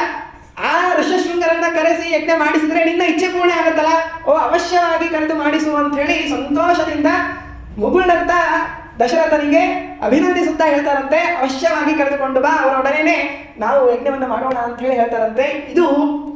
ಇದು ತಪಸ್ಸಿನ ಒಂದು ಫಲ. ಇದು ತಪಸ್ಸನ್ನು ಯಾಕೆ ಮಾಡಬೇಕು ಅಂತಂದ್ರೆ ಆ ಮನಸ್ಥಿತಿ ಅಷ್ಟು ಎತ್ತರಕ್ಕೆ ಕರೆದುಕೊಂಡು ಹೋಗುತ್ತೆ. ಇಲ್ಲ ಅಂತಾದರೆ ನಾನಿಲ್ದೇನೆ ನೀನು ಹೇಗೆ ಮಾಡ್ತೀಯ ಅಂತ ಅನ್ಸತ್ತು. ಹಾಗಾಗಿ ತಪಸ್ಸನ್ನು ಮಾಡಬೇಕು. ಆ ದಶರಥ ಮಹಾರಾಜ ತಾನು ಹೋಗಿ ಕರೆದುಕೊಂಡು ಬಂದಿದ್ದಾನೆ. ಆ ಹೋದ ರಾಜರಾಜೇನ ರಾಜರಾಜ ವಿಭೂತಿನ ಹೋಗಿ ಕರೆದುಕೊಂಡು ಬಂದು ಯಜ್ಞ ಮಾಡ್ತಾ ಇದ್ದಾರೆ. ಇಂತಹ ಯಜ್ಞದ ವೈಭವ ಅಂತಂದ್ರೆ ಆ ಯಜ್ಞದಲ್ಲಿ ಯಾವುದೇ ನಮಗೇನಾದ್ರು ಇಷ್ಟೆಲ್ಲ ಜನ ಸೇರಿದಾಗ ನೀರು ಬೇಕಿತ್ತು ಅಂತಂದ್ರೆ ಅನೇಕ ವಿಧವಾದ ಜನ ಬಂದಿರ್ತಾರೆ. ಒಬ್ಬರಿಗೆ ಕೂಡ್ಲಿಕ್ಕೆ ಆಗ್ತಿರಂಗಿಲ್ಲ, ಒಬ್ರು ವಯೋವೃದ್ಧ ಇರ್ತಾರೆ, ಒಬ್ರು ಅವರಿಗೆ ಆರೋಗ್ಯದ ಸಮಸ್ಯೆ ಇರುತ್ತೆ, ಒಬ್ರು ಬಾಣಂತಿ ಇರ್ತಾರೆ. ಹೀಗೆ ಒಂದೊಂದು ರೀತಿಯಾಗಿರುವಂತಹ ಜನ ಬಂದಿರ್ತಾರೆ. ಯಾರಿಗೂ ಏನೂ ಕೇಳದೇ ಇರುವಂತಹ ಪ್ರಸಂಗ. ಪ್ರತಿಯೊಬ್ಬರಿಗೂ ಕೂಡ ಒಬ್ಬೊಬ್ಬ ಸೇವಕರನ್ನು ಇಟ್ಬಿಟ್ಟಿದ್ದಾರೆ. ನೀರು ಬೇಕು ಅಂತ ಅನಿಸ್ತಾ ಇದ್ದಾಗಲೇ ನೀರು ತಂದು ಕೊಡ್ತಿದ್ರು. ಒಬ್ಬರು ಕೂಡ ಇದು ಬೇಕು ಅಂತ ಕೇಳಿರ್ಲಿಲ್ಲ. ಅಷ್ಟು ಶಿಸ್ತಾಗಿರುವಂತಹ ವ್ಯವಸ್ಥೆಯನ್ನ ದಶರಥ ರಾಜ ಮಾಡಿದ್ದಾನಂತೆ. ಇಷ್ಟೆಲ್ಲ ಮಾಡಿ ದಶರಥ ರಾಜ ಯಜ್ಞ ಮಾಡಿದಾಗ ಏನಂತಂದ್ರೆ ಯಜಮಾನೋ ದಶರಥಃ ಯಾಜಕೋ ಬ್ರಹ್ಮನಂದನಃ ರಾಮೋದಯ ಫಲಂ ತಸ್ಯ. ಅಂತಹ ಯಜ್ಞವನ್ನ ಯಜಮಾನನೇ, ದಶರಥನೇ ಯಜಮಾನ. ಯಾಜಕರು ಯಾರಂತಂದ್ರೆ ಬ್ರಹ್ಮದೇವರೇ ಇವರು ಯಾಜಕರು, ಬ್ರಹ್ಮನಂದನ ವಸಿಷ್ಠರೇ ಯಾಜಕರು. ರಾಮೋದಯ ಫಲಂ ತಸ್ಯ. ಫಲ ಯಾವುದು ಇದಕ್ಕೆ ಅಂತಂದ್ರೆ ರಾಮನ ಅವತಾರವೇ ಇದಕ್ಕೆ ಫಲ. ಹಾಗಾಗಿ ಅಂತಹ ಯಜ್ಞವನ್ನ ಯಾರು ವರ್ಣಿಸಲಾರರು ಅಂತ ಹೇಳಿ ಹೇಳ್ತಾರೆ. ಹೀಗೆ ಆ ಯಜ್ಞವನ್ನೆಲ್ಲ ತಾನು ಮಾಡಿದ್ದಾನೆ. ಅನೇಕ ವಿಧವಾಗಿ ಬಂಗಾರದ ದಾನಗಳನ್ನೆಲ್ಲ ಮಾಡಿದ್ದಾನಂತೆ. ಹೀಗೆ ಅಲ್ಲಿ ಆ ಯಜ್ಞಗಳನ್ನೆಲ್ಲ ತಾನು ಸಂಪನ್ನ ಮಾಡಿದ್ದಾನೆ. ಸಂಪನ್ನವನ್ನು ಮಾಡಿ ಎಲ್ಲ ದಾನಗಳನ್ನೆಲ್ಲ ಕೊಟ್ಟಾದ ಮೇಲೆ ಆ ಬ್ರಾಹ್ಮಣರಿಗೆ, ಋಷಶೃಂಗರಿಗೆ, ವಸಿಷ್ಠಾದಿ ಋಷಿಗಳಿಗೆ ನಮಸ್ಕಾರವನ್ನು ಮಾಡ್ಲಿಕ್ಕೆ ಹೋದಾಗ ಆ ಎಲ್ಲ ಋಷಿಗಳು ಹೇಳ್ತಾರೆ, ಅಶ್ವಮೇಧ ಅಗ್ನಿ ನಿರ್ಧಗ್ಧ ಪಾಪನಃ ಪಾರ್ಥಿವಸ್ಯತೆ. ಅಶ್ವಮೇಧ ಯಜ್ಞವನ್ನು ಮಾಡಿ ನಿನ್ನ ಎಲ್ಲ ಪಾಪ ಸುಟ್ಟು ಹೋಗಿದೆ. ಹಾಗಾಗಿ ಏನಂತಂದ್ರೆ ನೀನು ಈಗ ಪುತ್ರಕಾಮೇಷ್ಟಿ ಯಾಗವನ್ನು ಮಾಡುವ, ಇದರಿಂದ ನಿಮಗೆ ಒಳ್ಳೆಯ ಮಕ್ಕಳು ಹುಟ್ಟುತ್ತಾರೆ ಅಂತ ಅನ್ನೋದನ್ನ ಹೇಳಿದ್ದಾರೆ. ನೋಡ್ರಿ, ಏನಂತಂದ್ರೆ ಒಂದು ಕೆಲಸ ಬೇಕಿತ್ತು ಅಂತಂದ್ರೆ ಅದಕ್ಕೆ ಬೇಕಾಗಿರುವಂತಹ ಕಾರಣಗಳನ್ನು ನಾವು ಮಾಡಬೇಕು. ಅದರೊಡನೆ ಏನಂತಂದ್ರೆ ಪ್ರತಿಬಂಧಕವಾದದ್ದು ಏನಿರುತ್ತೋ ಅದನ್ನ ದೂರ ಸರಿಸಬೇಕು. ಪ್ರತಿಬಂಧಕ ಇರಬಾರದು, ಕಾರಣ ಇರಬೇಕು, ಆಗ ಕಾರ್ಯ ಆಗುತ್ತೆ. ಇವನಿಗೆ ಪೂರ್ವಜನ್ಮಕೃತವಾಗಿರುವಂತಹ ಪಾಪ ಇತ್ತು. ಹಾಗಾಗಿ ಆ ಪಾಪದ ಪ್ರತಿಬಂಧಕ, ಅದು ಪಾಪದ ನಿವೃತ್ತಿಗಾಗಿ ಅಶ್ವಮೇಧ ಯಾಗ ಮಾಡಿದ. ಪುಣ್ಯ ಬೇಕಲ್ಲ, ಪುಣ್ಯದಿಂದ ಮಕ್ಕಳಾಗೋದು, ಪುಣ್ಯದಿಂದ ಮದುವೆ ಆಗೋದು, ಪುಣ್ಯದಿಂದ ಮನೆ ಸಿಗೋದು. ಹಾಗಾಗಿ ಪುಣ್ಯಕ್ಕಾಗಿ ಪುತ್ರಕಾಮೇಷ್ಟಿ ಯಾಗವನ್ನು ಮಾಡು ಅಂತ ಹೇಳಿ ಹೇಳಿದ್ದಾರೆ. ಆ ಋಷಶೃಂಗರನ್ನೇ ಪ್ರಧಾನ ಅರ್ಚಕರನ್ನಾಗಿ, ಋತ್ವಿಜರನ್ನಾಗಿ ಮಾಡಿಕೊಂಡು ತಾನು ದಶರಥ ಆ ಯಜ್ಞವನ್ನು ಮಾಡ್ತಾ ಇದ್ದಾನೆ. ಪುತ್ರಕಾಮೇಷ್ಟಿ ಯಜ್ಞವನ್ನು ಮಾಡ್ತಾ ಇದ್ದಾನೆ. ಆ ಎಲ್ಲ ಋಷಶೃಂಗರು ಎಲ್ಲ ದೇವತೆಗಳನ್ನ ಕರೆದು ಆವಾಹನೆ ಮಾಡಿ ಪೂಜೆ ಮಾಡ್ತಾ ಇರುವಾಗ ಇನ್ನೇನು ಹವಿಸ್ಸನ್ನು ಕೊಡಬೇಕೋ ಆ ಹವಿಸ್ಸನ್ನು ಕೊಡಬೇಕಾದಾಗ ಋಷಶೃಂಗರು ಪ್ರಾರ್ಥನೆ ಮಾಡ್ತಾರೆ. ನಾವು ನೀವು ಯಾವ್ದಾದ್ರು ಪೂಜೆ ಮಾಡಬೇಕಾದಾಗ ಸುಮ್ಮನೆ ಅಲ್ಲಿ ಹೆಸರಿನಿಂದ ನಾವು ಆವಾಹನೆ ಮಾಡಿರ್ತೀವಿ. ಅಲ್ಲಿ ಇಂತಹ ತಪಸ್ವಿಗಳು ಕರೆದಾಗ ದೇವತೆಗಳೇ ನಾವು ಸಾಲಿನಿಂದ ಬಂದು ನಿಂತಿರ್ತಾರೆ. ಇಂದ್ರಾದಿ ದೇವತೆಗಳೆಲ್ಲರೂ ಕೂಡ ಆ ಹವಿಸ್ಸನ್ನು ಸ್ವೀಕಾರ ಮಾಡುವುದಕ್ಕಾಗಿ ಬಂದು ನಿಂತಿದ್ದಾರೆ. ಅಲ್ಲಿ ಋಷಶೃಂಗರು ಪ್ರಾರ್ಥನೆ ಮಾಡ್ತಾರೆ, ಈ ನನ್ನ ಯಜಮಾನ ದಶರಥ ಧರ್ಮಿಷ್ಠ ಉತ್ತಮ ಪ್ರಜೆಗಳನ್ನ ನೋಡಿಕೊಳ್ಳುವಂತಹ ಮಹಾರಾಜ ಪುತ್ರ ಸಂತತಿಗಾಗಿ ಯಜ್ಞವನ್ನ ಮಾಡ್ತಾ ಇದ್ದಾರೆ. ಅದರ ಅಂಗವಾಗಿ ನಿಮಗೆ ಈ ಹವಿಸ್ಸನ್ನು ಕೊಡ್ತಾ ಇದ್ದಾರೆ. ನೀವು ಸಂತುಷ್ಟರಾಗಿ ನನ್ನ ರಾಜನಿಗೆ ಮಕ್ಕಳನ್ನು ದಯಪಾಲಿಸಬೇಕು ಅಂತ ಹೇಳಿ ಋಷಶೃಂಗರು ಪ್ರಾರ್ಥನೆಯನ್ನು ಮಾಡಿದ್ದಾರೆ. ಉನ್ನತ ಪ್ರಾರ್ಥಿತ ಅಶೇಷ ಸಂಸಾರಕ. ಯಾಕೆ ದಶರಥನಿಗೆ ಮಕ್ಕಳಾದರು ಅಂತಂದ್ರೆ ದಶರಥ ಯಜ್ಞ ಮಾಡಿದ್ದಕ್ಕಾಗಿ ಅಲ್ಲ, ಋಷಶೃಂಗರೆನ್ನುವಂತಹ ಉನ್ನತ ಆ ಋಷಿ ಪುಂಗವ ಅವರ ಪರವಾಗಿ, ದಶರಥನ ಪರವಾಗಿ ಪ್ರಾರ್ಥನೆ ಮಾಡಿರೋದ್ರಿಂದ ಪರಮಾತ್ಮ ಆ ರೀತಿಯಾಗಿರುವಂತಹ ಫಲವನ್ನ ಕೊಟ್ಟಿದ್ದಾನೆ. ಹೀಗೆ ಆ ಋಷಶೃಂಗರು ಪ್ರಾರ್ಥನೆ ಮಾಡಿದಾಗ ದೇವತೆಗಳೆಲ್ಲರೂ ಕೂಡ ಹರಿಸಿ ಹೋಗಿದ್ದಾರೆ. ದೇವತೆಗಳು ಎಲ್ಲರೂ ಬಂದಿದ್ರು, ಹರಿಸಿದ್ರು. ಈ ಕಡೆ ಏನಂತಂದ್ರೆ ದೇವತೆಗಳಿಗೆ ಮಹಾ ದುಃಖ ಆಗ್ತಾ ಇದೆ. ರಾವಣ ಎಲ್ಲರನ್ನ ಬಂಧಿಸಿಟ್ಟಿದ್ದ, ದಿಕ್ಪಾಲಕರನ್ನ ದಿಕ್ಕು ತೋಚದೆ ಇರುವಂತೆ ಮಾಡಿಟ್ಟಿದ್ದ. ದಿಕ್ಕುಗಳಲ್ಲಿ ಓಡಿ ಹೋಗ್ಬೇಕು. ರಾವಣ ಬರ್ತಾ ಇದ್ದಾನೆ ಅಂತ ಸುದ್ದಿ ಕೇಳಿದ್ರೆ ಓಡಿ ಹೋಗ್ಬೇಕು. ಹಾಗೆ ಲೋಕಕ್ಕೆ ಉಪದ್ರವವನ್ನು ಮಾಡ್ತಾ ಇದ್ದ ರಾವಣ ಅಂತನೋ ಶಬ್ದನೇ ಏನಂತಂದ್ರೆ ರಾಮಯತಿ ಯೋಧಯತಿ, ದುಃಖ ಪಡಿಸುತ್ತಾನೆ, ಅಳಿಸುತ್ತಾನೆ ಎಲ್ಲರನ್ನ. ಅದರಿಂದಾಗಿ ಅವನನ್ನ ರಾವಣ ಅಂತ ಹೇಳ್ತಾರೆ. ಹಾಗಾಗಿ ಅದಕ್ಕೆ ತಕ್ಕಂತೆ ಅವನು ಎಲ್ಲ ದೇವತೆಗಳಿಂದ ಹಿಡಿದುಕೊಂಡು ಋಷಿಗಳು, ಮುನಿಗಳು, ಮನುಷ್ಯರು, ಪ್ರಾಣಿಗಳು, ಪಕ್ಷಿಗಳು ಎಲ್ಲವನ್ನೂ ಕೂಡ ತಾನು ರೋಧನೆ ಮಾಡುವಂತೆ ಮಾಡ್ತಾ ಇದ್ದಾನೆ. ಅಷ್ಟು ದುಃಖವನ್ನ ಕೊಡ್ತಾ ಇದ್ದಾನೆ. ಇದನ್ನೆಲ್ಲ ನೋಡಿರುವಂತಹ ದೇವತೆಗಳು ಈ ಹವಿಸ್ಸನ್ನು ಸ್ವೀಕಾರ ಮಾಡಿಕೊಂಡು ಬಂದು ಬ್ರಹ್ಮದೇವರ ಹತ್ರ ಹೋಗಿ ಪ್ರಾರ್ಥನೆ ಮಾಡ್ತಾರಂತೆ, ಹೀಗೆಲ್ಲ ಆಗ್ತಾ ಇದೆ ಸ್ವಾಮಿ, ಉದ್ಧಾರ ಮಾಡಬೇಕು ಅಂತ ಹೇಳಿ. ಈ ಎಲ್ಲ ಏನಂತಂದ್ರೆ ಇದನ್ನ ದೇವತೆಗಳು ನೇರವಾಗಿ ಹೋಗಿ ಪರಮಾತ್ಮನಿಗೆ ಕೇಳಬಹುದಿತ್ತು, ಆದ್ರೆ ಕೇಳಲಿಲ್ಲ. ಬ್ರಹ್ಮದೇವರ ಹತ್ರ ಹೋದ್ರು. ಈಗೆಲ್ಲ ನಾವೇನಂತ ನಮ್ಗೆ ಯಾವ್ದಾದ್ರು ಕೆಲಸ ಆಗ್ಬೇಕಾಗಿತ್ತು ಅಂದ್ರೆ ಏನ್ ಮಾಡ್ತೀವಿ, ಆ ವ್ಯಕ್ತಿಯನ್ನೇ ಹಿಡಿಯೋದಿಲ್ಲ, ಆ ವ್ಯಕ್ತಿಯ ಕೆಳಗಿರುವಂತಹ PA ಹಿಡಿತೀವಿ. ಇದು ಏನಂತಂದ್ರೆ ಈ ದೇವತೆಗಳೇ ಹಾಕೊಟ್ರು ಸಂಪ್ರದಾಯ. ನೇರವಾಗಿ ದೇವತೆಗಳು ಪರಮಾತ್ಮ ಹತ್ರ ಹೋಗ್ಲಿಲ್ಲ, ಬ್ರಹ್ಮದೇವರ ಹತ್ರ ಹೋದ್ರು. ಸ್ವಾಮಿ ಹಿಂಗಾಗ್ತಾ ಇದೆ, ಏನಾರು ಮಾಡ್ರಿ. ಬ್ರಹ್ಮದೇವರಂದ್ರು ಆಯ್ತಪ್ಪ, ನಿಮ್ದೆಲ್ಲ ಕೆಲಸ ನಾನು ಮಾಡಿಸ್ತೀನಿ ಅಂತ ಹೇಳಿ ಅವರೆಲ್ಲರನ್ನ ಕರ್ಕೊಂಡು ಹೋಗಿ ಆ ಪರಮಾತ್ಮನ ಹತ್ರ ಪ್ರಾರ್ಥನೆ ಮಾಡಿಸಿದ್ದಾರೆ. ಪರಮಾತ್ಮ ತಾನು ಅವಶ್ಯವಾಗಿ ನಿರ್ಜರ ವಿಜ್ವರ ಸ್ವಸ್ಥ ಭವತಮಾಚಿರಂ, ಇವರಿಗೆ ತಮ್ಮ ರಾಜ್ಯದಲ್ಲಿ ಇರ್ಲಿಕ್ಕೆ ಆಗ್ತಾ ಇಲ್ಲ, ಅದರಿಂದ ಜ್ವರಗಳೆಲ್ಲ ಬಂದು ಹೋಗಿದೆ, ಸ್ಥಾನ ಇಲ್ಲ. ಹಾಗಾಗಿ ನೀವು ಯಾವುದು ಚಿಂತೆ ಪಡಬೇಡಿ, ನೀವೆಲ್ಲ ನಿಮ್ಮ ಮನೆಗಳಿಗೆ ಹೋಗ್ರಿ, ಅತಿ ಶೀಘ್ರದಲ್ಲಿ ನಾನು ಈ ರಾವಣ ಮತ್ತು ಕುಂಭಕರ್ಣರನ್ನ ಸಂಹಾರ ಮಾಡುತ್ತೇನೆ ಅಂತ ಹೇಳಿ ಪರಮಾತ್ಮ ತಾನು ಅನುಗ್ರಹವನ್ನು ಮಾಡಿದ್ದಾನೆ. ಈ ಕಡೆ ಇಷ್ಟೆಲ್ಲ ಮೇಲೆ ದೇವಲೋಕದಲ್ಲಿ ಆಗ್ತಾ ಇದ್ರೆ, ಕ್ಷೀರಸಾಗರದ ಹತ್ತಿರ ಆಗ್ತಾ ಇದ್ರೆ, ಈ ಕಡೆ ದಶರಥನ ಯಜ್ಞಕುಂಡದಲ್ಲಿ ಉತ್ತಮವಾಗಿರುವಂತಹ ತೇಜೋಮಯವಾಗಿರುವಂತಹ ಒಂದು ಪುರುಷ ಎದ್ದು ಬಂದು ನಿಂತು ಸುವರ್ಣ ಪಾತ್ರೆಯಲ್ಲಿ ಪಾಯಸವನ್ನ ತಂದು ಕೊಟ್ಟಿದ್ದಾನೆ. ಅದನ್ನ ಯಜ್ಞ ಎಲ್ಲ ಮುಗಿದ ಮೇಲೆ ಪ್ರಸಾದ ರೂಪದಲ್ಲಿ ಸ್ವೀಕಾರ ಮಾಡಬೇಕು, ಪತ್ನಿಯರಿಗೆ ಅದನ್ನ ಕೊಡಬೇಕು ಅಂತ ಹೇಳಿ ಎಲ್ಲ ಹೇಳಿದ್ರು. ಅದರಲ್ಲಿ ಪಾಯಸವನ್ನ ತೆಗೆದುಕೊಂಡು ಅರ್ಧ ಭಾಗವನ್ನ ತಾನು ಕೌಸಲ್ಯಗೆ ಕೊಟ್ಟಿದ್ದಾನೆ. ಆ ಉಳಿದ ಅರ್ಧ ಭಾಗದಲ್ಲಿ ಅದರಲ್ಲಿ ಅರ್ಧ ಭಾಗ ಮಾಡಿದ, ಅದನ್ನ ಸುಮಿತ್ರೆಗೆ ಕೊಟ್ಟಿದ್ದಾನೆ. ಉಳಿದ ಅರ್ಧ ಭಾಗದಲ್ಲಿ ಮತ್ತೆ ಅರ್ಧ ಮಾಡಿ ಅದನ್ನ ಕೈಗೇಯಿಗೆ ಕೊಟ್ಟ. ಆ ಉಳಿದ ಅರ್ಧ ಭಾಗವನ್ನ ಮತ್ತೆ ಏನಂತಂದ್ರೆ ಸುಮಿತ್ರೆಗೆ ಕೊಟ್ಟಿದ್ದಾನೆ. ಹೀಗೆ ಅವರೆಲ್ಲರೂ ಕೂಡ ಆ ಪ್ರಸಾದವನ್ನ ಸ್ವೀಕಾರ ಮಾಡಿದ್ದಾರೆ. ಇಲ್ಲಿಯೂ ಕೂಡ ಏನಂತಂದ್ರೆ ಮತ್ತೆ ನಮಗೆ ತಿಳಿಸುತ್ತೆ, ಸಭಾ ಮಧ್ಯದಲ್ಲಿ ಯಜ್ಞ ದಶರಥ ರಾಜನ ಯಜ್ಞ ಅದರ ಪೂರ್ಣಾಹುತಿ ಆಗಿದೆ, ಪ್ರಸಾದ ಸ್ವೀಕಾರ ಮಾಡಬೇಕಾಗಿದೆ. ಅಂತಹ ಸಂದರ್ಭದಲ್ಲಿ ದಶರಥ ರಾಜ ತನ್ನ ಪತ್ನಿಯರಿಗೆ ಸಮಾನವಾಗಿ ಪ್ರಸಾದ ಕೊಡಲಿಲ್ಲ. ಸಾಮಾನ್ಯ ನಮ್ಮ ಮನೆಯಲ್ಲಿ ಇರುವಂತಹ ಹೆಣ್ಮಕ್ಕಳಿಗೆ ಮನೆಯಲ್ಲಿ ಏನೋ ಒಂಚೂರು ಮಾತಿನಲ್ಲಿ ಸ್ವಲ್ಪ ಹಿಂದ ಮುಂದೆ ಆದ್ರೇನೆ ಮನೆಯಲ್ಲಿ ದೊಡ್ಡ ಕೋಲಾಹಲ ಆಗಿ ಹೋಗುತ್ತೆ. ಆದರೆ ಅಂತಹ ಮಹಾಸಭೆ, ಆ ಮಹಾಸಭೆಯಲ್ಲಿ ದಶರಥ ಕೌಸಲ್ಯಗೆ ಅರ್ಧ ಪಾಯಸ ಕೊಟ್ಟರೆ, ಕೌಸಲ್ಯಗೆ ಕೊಟ್ಟಾಗ ಸುಮಿತ್ರೆ ಕೈಕೇಯರು ಅದನ್ನ ಸಂತೋಷದಿಂದ ನೋಡಿದ್ದಾರೆ. ಅಂದರೆ ವಿಚಾರ ಮಾಡಬೇಕಾಗಿರೋದು ಏನಂತಂದ್ರೆ ಮಾನಸಿಕ ಸ್ಥಿತಿ ಎಲ್ಲಿದೆ ಅಂತ. ಅಪೇಕ್ಷೆಗಳು ಇಲ್ಲ, ಲೆಸ್, ಹೀಗೆ ಅಪೇಕ್ಷೆಗಳೇ ಇಲ್ಲದೆ ಇದ್ದಾಗ, ಕಾಮ ಇಲ್ಲದೆ ಇದ್ದಾಗ, ಅಭಿಮಾನ, ಅಹಂಕಾರ, ದಂಭ ಇವು ಯಾವುದೂ ಇಲ್ಲದೆ ಇದ್ದಾಗ ಮಾತ್ರ ಈ ರೀತಿಯಾಗಿರುವಂತಹ ಒಂದು ಹೆಜ್ಜೆಯನ್ನ, ಈ ರೀತಿಯಾಗಿರುವಂತಹ ರಿಯಾಕ್ಷನ್ ಅನ್ನ ಕೊಡ್ಲಿಕ್ಕೆ ಸಾಧ್ಯ ಆಗುತ್ತೆ. ಕಾಮನೇ ತುಂಬಿ ತುಳುಕ್ತಾ ಇತ್ತು ಅಂತಾದ್ರೆ, ಅಹಂಕಾರ ನರ್ತನ ಮಾಡ್ತಾ ಇತ್ತು ಅಂತಾದ್ರೆ, ಆಗ ವ್ಯಕ್ತಿಗೆ ಒಂದು ಚೂರು ಇಲ್ಲಿಂದ ಸರಿದು ಹೀಗೆ ಕೂಡ್ರಿ ಅಂತ ಅನ್ಲಿಕ್ಕೆ ಆಗುದಿಲ್ಲ, ಕೆಂಡಾಮಂಡಲನಾಗಿ ಹೋಗ್ತಾನೆ ಮನುಷ್ಯ.